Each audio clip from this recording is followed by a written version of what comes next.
O áudio que vocês vão ouvir agora é parte do podcast Xadrez Herbal. Caso vocês queiram ouvir mais sobre esse assunto e outros temas de política internacional, é só ir em xadrezherbal.com.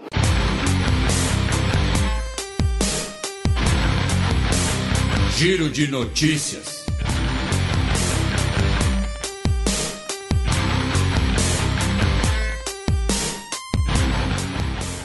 Três notícias do último sábado, dia 24 de agosto. Nigéria pode ter que indenizar empresa britânica em 9 bilhões de dólares. Um caso que vai dar muito o que falar aí é o seguinte: o governo nigeriano ele havia assinado um contrato, um convênio com uma empresa de engenharia chamada Process and Industrial Developments, P e aquele E comercial, ID. A ideia era fornecer energia elétrica para toda a população do país, né? A ideia era que o projeto, né, aumentasse a oferta de energia elétrica da Nigéria, sendo que a Nigéria é um país em que mais ou menos 40% da população não tem fornecimento constante de energia elétrica. E o que aconteceu? Esse acordo, né, ele foi por água abaixo, tá? A empresa disse que a Nigéria não cumpriu a sua parte do acordo, que ela, né, decepcionou inclusive a sua própria população, e aí a empresa, numa corte britânica, entrou num processo contra o governo nigeriano e ganhou o direito de uma indenização de 9 bilhões de dólares sob o risco de ter os bens do Estado nigeriano confiscados.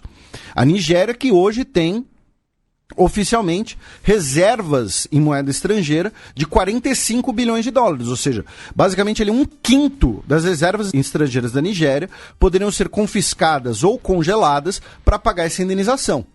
O governo nigeriano diz que isso é completamente injustificável, que o governo tinha, né, a soberania de encerrar o contrato. A empresa é baseada nas Ilhas Virgens Britânicas, o que o Estado nigeriano está dizendo que é um sinal de que a empresa, desde o início, agiu de má fé, que seria uma empresa ali focada, na verdade, na lavagem de dinheiro, enfim, transações ali meio suspeitas. Então agora você tem um debate jurídico muito forte, com vários elementos, né? Uma coisa que a gente pode até, inclusive, um dia pedir para a Ana Luísa ajudar a gente, que é uma empresa está entrando numa ação contra um Estado numa corte de um outro país, né? Uma empresa que está numa corte britânica contra o Estado nigeriano, tá? Dizendo que o Estado nigeriano não cumpriu o acordo que foi assinado em 2010, na época, tá? A ideia, inicialmente, era construir, né, melhor dizendo, uma usina de processamento de gás natural na região de Calabar, que fica no sudeste nigeriano, ou seja, perto das regiões onde nós temos reservas de petróleo, reservas de hidrocarbonos. A ideia era converter o gás natural para energia elétrica, abastecendo, então, a rede de energia elétrica do país, tá? Esse contrato, né, foi suspenso em 2012 porque, segundo a empresa, o governo nigeriano não instalou os gasodutos necessários, os gasodutos que foram acordados. Tá? Então, assim, vai ser um tema longo porque, assim, é uma disputa, inclusive, de soberania. Se o Estado nigeriano pode ser processado por outra empresa, por conta disso, enfim, vai ser uma coisa longa e é uma quantidade de dinheiro enorme. Tá? 9 bilhões de dólares já entra naquela categoria de que é dinheiro razoável mesmo para um Estado. Tá? A gente sempre brinca aqui, a gente sempre contextualiza aqui que alguns números podem parecer muito dinheiro para mim, para você, mas quando a gente pensa num Estado, quando a gente pensa num país, não são muita coisa. 9 bilhões de dólares são muita coisa, inclusive para um Estado. Tá? Então vamos ficar de olho aí nesse assunto. Essa foi a decisão preliminar, tá? A Nigéria foi condenada na primeira decisão e, obviamente, disse que vai recorrer e o processo ainda vai demorar para andar.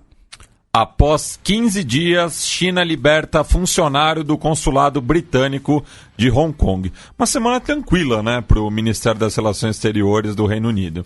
Isso, não, super tranquila. Assim, tá mega de boa lá no Reino Unido, né? A gente vai ver no próximo bloco, inclusive. O Simon Cheng, de 28 anos, que tinha desaparecido no dia 8 de agosto, né, que inicialmente teria ali frequentado, como eu disse, uma região ali, uma zona, não foi um trocadilho, mas não, uma zona de entretenimento adulto. Inclusive, teve um ouvinte nosso, infelizmente não anotei o nome, desculpa, ele disse que ele estava ouvindo o programa com o filho dele, filho criança, e aí o filho dele falou, nossa, o que é uma zona de diversões adultas? Aí o pai dele falou, não, é onde os adultos podem ir para se divertir e tal. Ele falou, nossa, eu não sabia que adultos brincavam. Então tá aí, a inocência das crianças, né? Um beijo, um abraço. Eu fico com a pureza das crianças. Exatamente, né? A todos os nossos ouvintes que são pais e mães e ouvem o programa com seus filhos, peço desculpas por não ter anotado o nome do pai dessa situação. Então, de qualquer maneira, o Simon Cheng foi libertado, né, depois ali de 15 dias, porque a lei chinesa diz que pessoas que contratem serviços adultos, né, ficam detidos por um período de 10 a 15 dias. Então, ele muito provavelmente ficou preso nesse período, né, e foi libertado. Ele não deu entrevista, tá? Ele disse que pede tempo e privacidade à imprensa, disse que vai explicar tudo em breve e tudo mais. Então, né? Ou seja, aparentemente foi um timing muito delicado, né? Já que ele foi detido no meio dos protestos em Hong Kong. Porém, ao mesmo tempo, aparentemente foi uma coisa que não teve relação direta com os protestos, teve relação mais com ali outras questões. Coreia do Norte dispara mais 2 mísseis e chama Pompeu de toxina. Pois é, eu não sabia como traduzir, se era tóxico, toxina, venenoso, mas eles chamaram de toxin mesmo, eles não chamaram de toxic, com C no fim, né? Foi T-O-X-I-N. E foi o seguinte, no sábado, tá? A Coreia do Norte realizou o seu 7º lançamento de mísseis em um mês. Só que esse lançamento teve 2 novidades, tá? A primeira é que o governo da Coreia do Norte soltou imagens do teste. Até aí tudo bem, até aí eles sempre fazem isso. Só que dessa vez, essas imagens foram de um teste a partir de uma plataforma móvel. Uma plataforma móvel claramente ali adaptada. Para os nossos ouvintes, especialmente os ouvintes da nossa geração, que pegaram ali guerra do Iraque, guerra do Golfo, né? Lembra um pouco a plataforma de lançamento do Scud soviético, né? Muitos desses mísseis balísticos de curto alcance são versões melhoradas dos antigos Scud. Só que ali você tem 4 tubos de lançamento, você tem ali claramente um sistema de fixação no solo diferente. Então, isso é um sinal diferente, por quê? Porque quando você tem uma plataforma móvel de lançamento de mísseis, você fica menos previsível nesse sentido, né? Claro, a Coreia do Norte já tinha esse tipo de plataforma, porém para mísseis de alcance mais curto, mísseis que poderiam atingir Seul. Agora são mísseis que podem atingir o Japão, em plataformas móveis. Tá? Novamente, no contexto da Guerra do Golfo, da Guerra do Iraque, os Estados Unidos fez uma série de operações para meio que caçar esses escudos, porque você pode esconder um desses no meio de uma floresta, por exemplo, né? E você ali usa ele, esconde ele, uma espécie de guerrilha por mísseis, tá?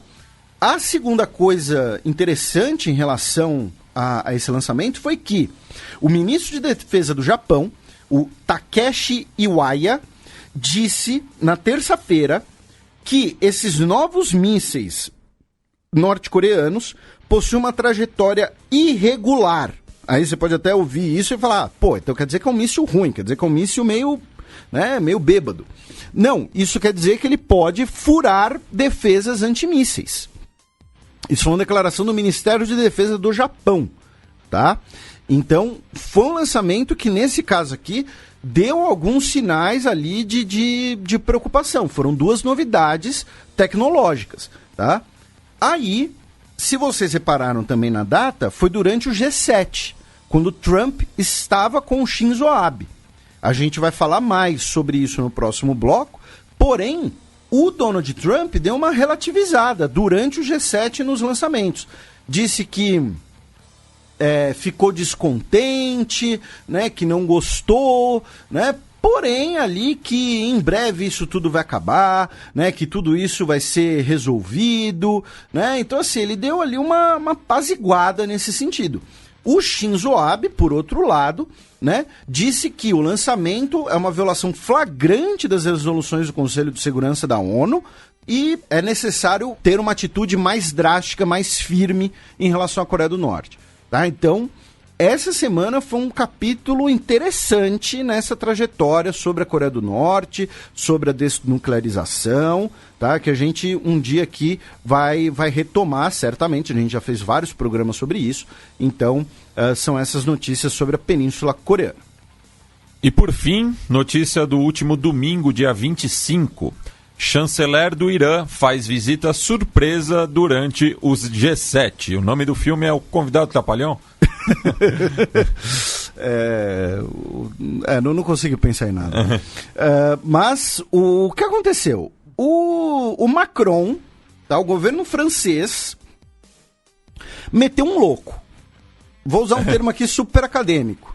Né? Não sei se é o tipo de termo que vai ser usado aí por um novo podcast aí de uma grande emissora, né? Uma grande emissora aí vai lançar um podcast de política internacional toda sexta. Pois né? é. Coincidência, né? Mas um abraço aí pro professor Tanguy, né? Que vai ser participante, mas né? achei a coincidência curiosa. Vai ter retaliação. Temos cartas nas mangas, viu? Se é pra comprar briga, a gente compra. Brincadeiras à parte, o Ministério de Relações Exteriores da França bateu um fio, ligou lá pro Irã, falou, chanceler aí, o Javad Zarif, tá fazendo alguma coisa? Ah, não, tá aqui, tá trabalhando, tá normal e tal. Pois é, cola aqui na França, tá? Diz que vai se reunir aqui com o ministro de Relações Exteriores da França, só que aproveitaram, né, e oficialmente era a agenda do ministro de Relações Exteriores da França com o ministro de Relações Exteriores do Irã. Só que assim, por uma coincidência, como né, ninguém quer nada, alguma coisa assim, né?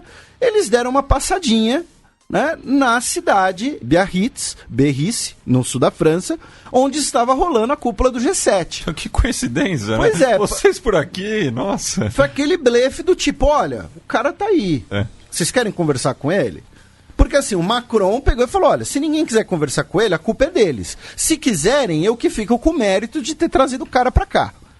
O Donald Trump, é claro, disse que não era hora ainda de conversar com o Irã, que a gente vai conversar com o Irã e tudo mais, mas aquela lá não é a hora ainda, né? Então, assim, isso acabou sendo interessante, né?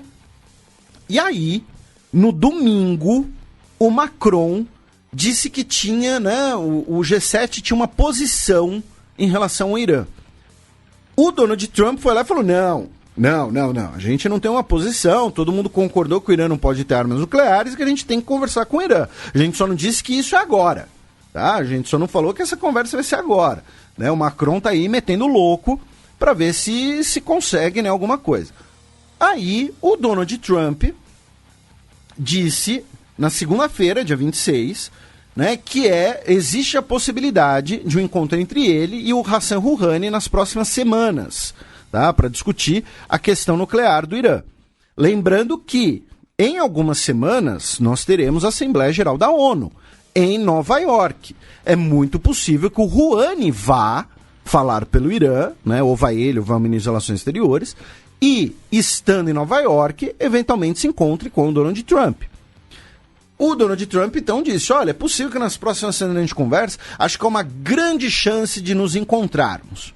Só que o próprio Rouhani disse, né, na terça-feira, que, olha, o Washington que tem a chave, né, que tem o poder para mudanças positivas. Então, eles que devem dar um primeiro passo. Qual seria esse primeiro passo? Né? Tirar as sanções. Lembrando, qual é a posição iraniana? Olha, o Irã cumpriu o acordo nuclear, o Irã continua discutindo com as potências europeias, foi o governo Trump que rasgou o acordo, foi o governo Trump que reimpôs sanções contra a gente. Então, se o governo Trump quer conversar com nós, ele que tem que tomar o primeiro passo e tirar as sanções. Tá? Então vamos ver aí as próximas semanas essa questão da Assembleia Geral da ONU em Nova York, se teremos ali a visita do Rouhani, né, se eles vão se encontrar ou não. Mas o Macron tentou ali um all-in, falou, o cara tá aí, vamos trocar uma ideia com ele e tal. E o Trump acho que não gostou de ser pego de surpresa, né, então acabou não rolando. Notícia do último domingo, dia 25 de agosto. Drones caem em Beirute e Hezbollah culpa Israel pela ação. Isso, nós tivemos drones israelenses, né, que entraram em espaço aéreo libanês. Não se sabe ainda se eles caíram, se eles foram abatidos pelo exército libanês. E esses drones entraram no espaço aéreo libanês depois de um ataque israelense contra forças do Hezbollah perto de Damasco. Então é possível que esses drones israelenses que entraram em espaço aéreo libanês fossem ou parte desses ataques ou para averiguar, né, coletar inteligência sobre o resultado desses ataques. O fato é, o governo israelense realizou 3 ataques contra forças do Hezbollah num período de 18 horas nessa semana. Tá? Tivemos um ataque na Síria, tivemos um ataque a Beirute, depois, realizado também por drone, e também um ataque aéreo no Iraque. Tá? E, no caso do ataque na Síria, é possível que, além de alvos do Hezbollah, também tenham sido alvos militares iranianos. Segundo Netanyahu, isso foi feito para prevenir ataques assassinos iranianos contra território israelense. Já o governo libanês, o presidente do Líbano, Michel Aoun, disse que o seu país tem o direito de se defender e que os ataques aéreos israelenses contra alvos dentro do Líbano são como se fosse uma declaração de guerra. Tá? Lembrando que não tem relações entre Israel e Líbano. Notícia da última terça-feira, dia 27 de agosto. Indonésia planeja mudar capital para área de floresta tropical. Isso, a Indonésia disse que pode deslocar a sua capital para a ilha de Bornéu, né, que é a ilha ali logo ao sul das Filipinas, onde você tem o Brunei também. Que é um dos 4 territórios da Oceania no War. Exatamente. Né, inclusive muitos ouvintes comentaram sobre isso no último programa. E por quê? Porque, como a gente já mencionou antes, Jacarta ela está sendo ameaçada pelo aumento do nível do mar e pelo problema do peso da cidade, já que Jacarta fica na areia, né? Então a cidade está começando a afundar. Pique Maceió, assim. Um pique Maceió, um pique meio Orla de Santos também, aqueles prédios meio tortos. E também subindo a subida do nível do mar. O local escolhido foi porque é de todas as regiões da Indonésia o com menor risco de algum desastre natural, como terremotos, tsunamis ou vulcões, que no resto da Indonésia é absolutamente frequente. Né? A Indonésia ali é uma... segunda-feira. Isso, a Indonésia tem ali em cima do cinturão de fogo do Pacífico. A Indonésia é uma falha geográfica por si só, né? Ela é toda pulverizada. Isso que só tem a 3ª maior população mundial ali, né? Pois é, então é complicado. E além disso, ali em países insulares, Nauru tem novo presidente. Tá? O Lionel Aingimea, tá? Tivemos eleições parlamentares em Nauru essa semana. Tá? Aí o parlamento escolhe o presidente, que no caso deles é como se fosse o primeiro-ministro, né? Só muda o nome. Tá? E aí ele foi eleito e disse que sua prioridade é resolver a crise migratória, né? Crise de refugiados climáticos e o fato de que Nauru recebe, né, muitas pessoas indesejadas pela Austrália. E ele vai, então, cuidar, disse que essa vai ser a sua prioridade. Ele que ganhou por 12 votos a 6 dentro do parlamento de Nauru, que é formado aí por 18 pessoas, já que, né, convenhamos, a população não deve ser tão grande assim. Né? Aritmética simples, né?